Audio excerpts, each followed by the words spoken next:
Hello दोस्तों, मैं आप सभी का दोस्त कुमार गौतम आपके अपने channel SP with legal knowledge परिवार पर सभी का स्वागत करता हूं।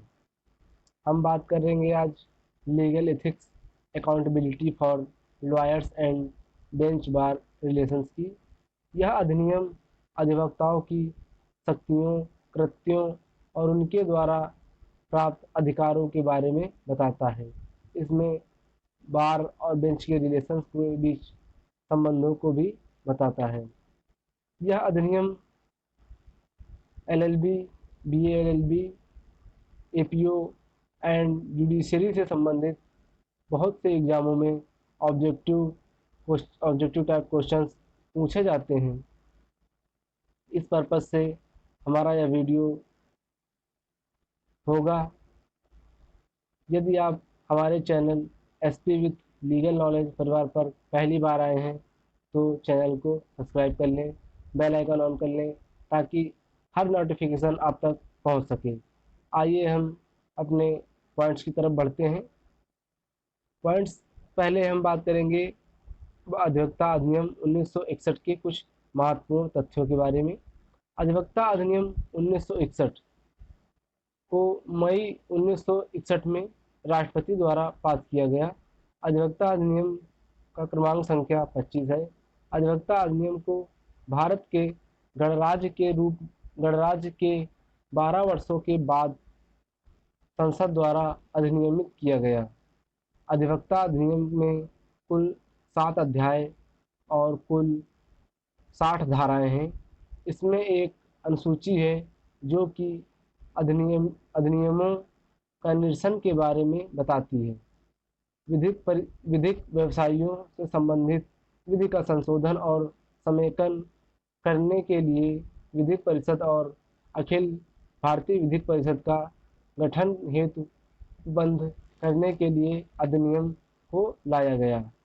आइए हम बात करते हैं अगले पॉइंट्स की। अध्याय 1। अध्याय 1 प्रारंभिकी को बताता है।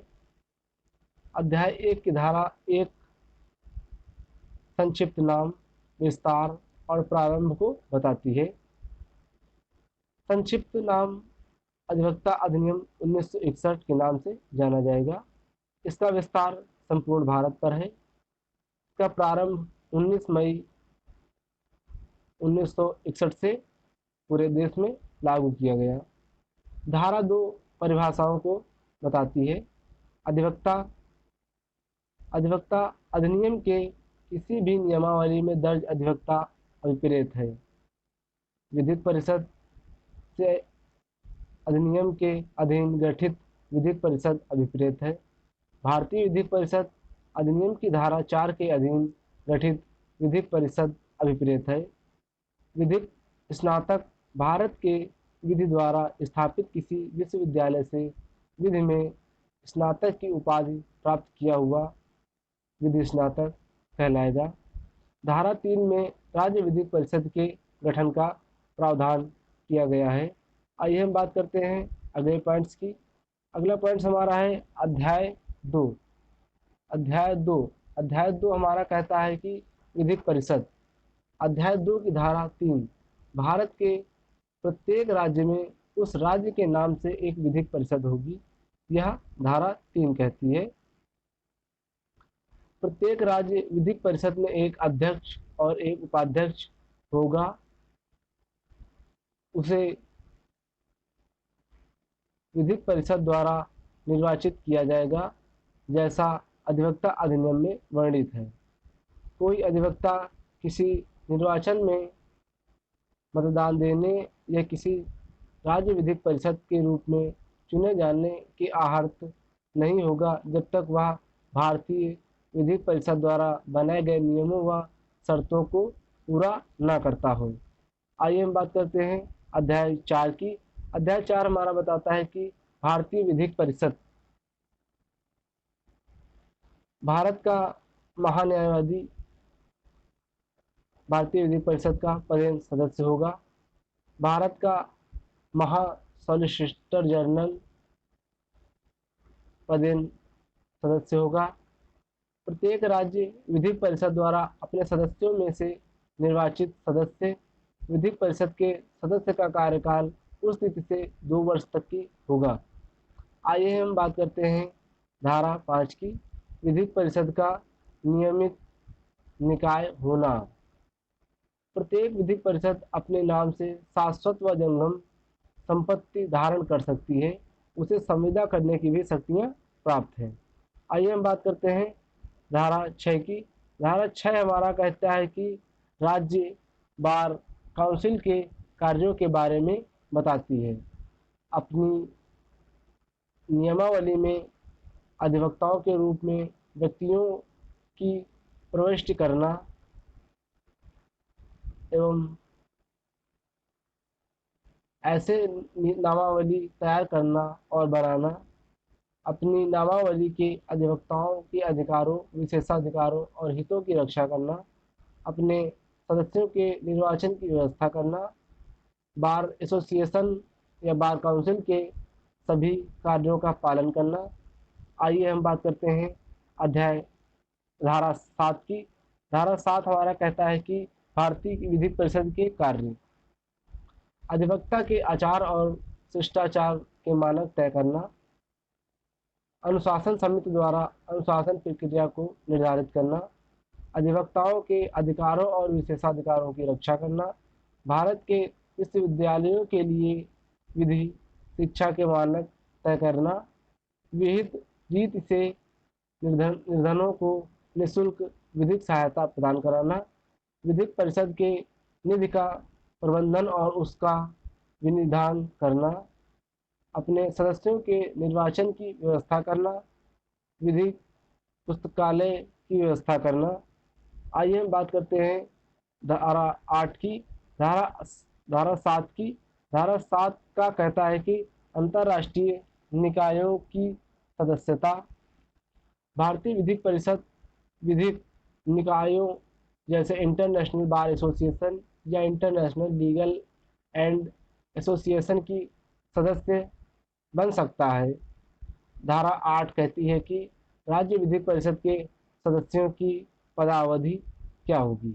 राज्य विधिक परिषद की पदावधि उसके निर्वाचन के परिणाम से लेकर के 5 वर्ष तक की होगी। किसी भी स्थिति में राज्य विधिक परिषद का कार्यकाल 6 माह से अधिक नहीं बढ़ाया जाएगा। आइए बात करते हैं धारा 8A की।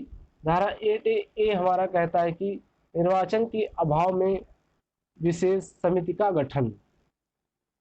धारा 8 के अधीन यदि राज्य विधिक परिषद 5 वर्ष और 6 माह के बाद भी निर्वाचन करने में असफल होती है तो राज्य विधिक परिषद के कार्यों का निर्वहन करने के लिए एक समिति का गठन किया जाएगा जो निम्न से मिलकर बनी होगी। ए, राज्य विधिक परिषद का पदेन सदस्य अध्यक्ष होगा, परंतु एक से अधिक पदेन सदस्य हों वहाँ उनमें से ज्येष्ठतम सदस्य ही अध्यक्ष के रूप में माना जाएगा। बी, राज्य विधिक परिषद के 2 अधिवक्ताओं को भारतीय विधिक परिषद द्वारा नामित किया जाएगा।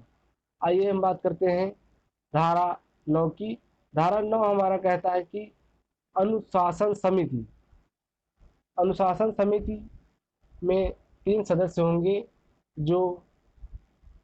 जिनमें से 2 सदस्य परिषद द्वारा निर्वाचित सदस्य होंगे और तीसरा सदस्य परिषद द्वारा अधिवक्ताओं में से सहयोगी सदस्य होगा।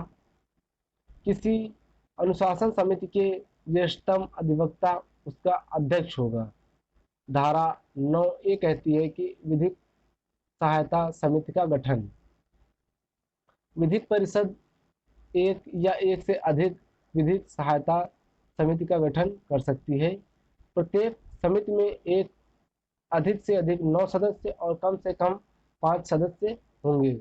विधिक सहायता समिति के सदस्यों की अर्हताएं वही होंगी जो अधिनियम में विहित हैं। आइए हम बात करते हैं अगले पॉइंट्स की। अगला पॉइंट्स हमारा है नामांकन समिति। प्रत्येक राज्य विधिक परिषद की अपनी एक समिति होगी जिसका कार्य विधि स्नातक व्यक्तियों का संबंधित राज्य परिषद में आवेदन के बाद उसे व्यक्ति को अधिवक्ता के रूप में नामांकित किया जाएगा। समिति राज्य विधिक परिषद द्वारा बनाए गए नियमों एवं शर्तों के अनुसार कार्य करेगी।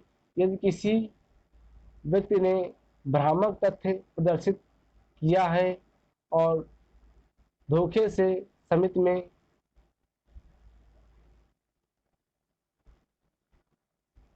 अपना सदस्यता ग्रहण कर ली है तो भारतीय विधिक परिषद उस व्यक्ति की बात सुनने के बाद वह नामांकन लिस्ट से उसका नाम हटा सकता है। आइए हम बात करते हैं अपने अगले पॉइंट्स की। अगला पॉइंट्स हमारा कहता है कि विधिक परिषद, राज्य विधिक परिषद। अधिवक्ता अधिनियम 1961 की धारा 3 में राज्य विधिक परिषद का गठन किया गया है। राज्य विधिक परिषद शाश्वत उत्तराधिकार और सामान्य मुद्रा वाली एक निगमित निकाय होगी जिसे शाश्वत व जंगम संपत्तियों को धारण करने का अधिकार होगा। उसे संविदा की सख्ती का भी अधिकार होगा। भारतीय विधिक परिषद, अधिवक्ता अधिनियम 1961 की धारा 4 में भारतीय विधिक परिषद के गठन का प्रावधान किया गया है।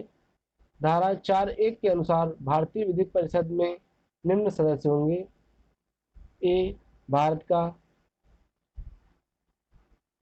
का महान्यायवादी पदेन, बी, भारत का महासॉलिसिटर पदेन, सी, प्रत्येक राज्य विधिक परिषद द्वारा अपने सदस्यों में से निर्वाचित एक सदस्य। धारा 4(2) में भारतीय विधिक परिषद का एक सदस्य और एक उपाध्यक्ष होगा जो परिषद द्वारा निर्वाचित किया जाएगा। आपको हमारा यह वीडियो और इसके पॉइंट्स कैसे लगे कमेंट्स में ज़रूर बताएं ताकि हम अपने वीडियो को में और सुधार ला सकें। वीडियो को लाइक करें, शेयर करें एंड सब्सक्राइब करना बिल्कुल भी ना भूलें। हम मिलते हैं अपने अगले पार्ट में जिसमें हम बात करेंगे धारा 10 से लेकर के आगे तक की धाराओं में बात करेंगे। धन्यवाद। आप सभी अपना ख्याल रखिए। फिर मिलते हैं बहुत जल्द ही।